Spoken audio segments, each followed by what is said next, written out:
श्री गुरुवे नमः। प्रणाम भगवान। योग वशिष्ठ वैराग्य प्रकरण। जीवन मुक्त के स्वरूप पर विचार, जगत के मिथ्यात्व तथा द्विविध वासना का निरूपण तथा भगवान श्री राम की तीर्थ यात्रा का वर्णन।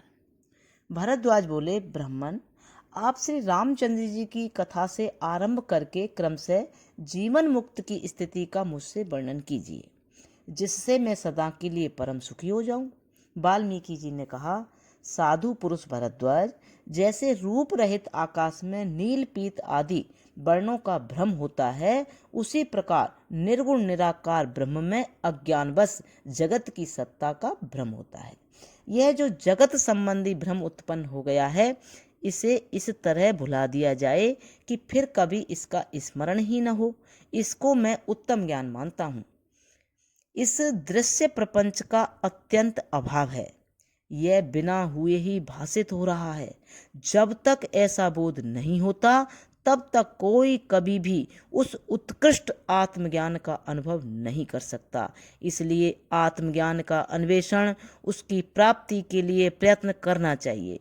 इस यानी योग वशिष्ठ रूप शास्त्र का ज्ञान होने पर इसी जीवन में उस आत्म तत्व का बोध हो जाए, यह सर्वथा संभव ही है, वह होकर ही रहेगा।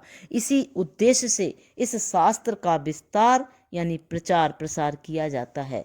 यदि तुम श्रद्धा भक्ति के साथ इस शास्त्र का श्रवण करोगे तो निश्चय ही तुम्हें उस आत्म तत्व का ज्ञान प्राप्त हो जाएगा, अन्यथा उसकी प्राप्ति असंभव है। निष्पाप भरद्वाज, यह जगत रूपी भ्रम यद्यपि प्रत्यक्ष दिखाई देता है, तो भी इस शास्त्र के विचारों से अनायास ही ऐसा अनुभव हो जाता है कि यह है ही नहीं। ठीक उसी तरह जैसे आकाश में नील आदि वर्ण प्रत्यक्ष दिखने पर भी विचार करने से बिना परिश्रम के ही यह समझ में आ जाता है कि इसका अस्तित्व नहीं है, यह दृश्य जगत वास्तव में है ही नहीं। ऐसा बोध होने पर जब मन से दृश्य प्रपंच का मार्जन, निवारण या अभाव हो जाए, तब परम निर्वाण रूप शांति का स्वतः अनुभव होने लगता है।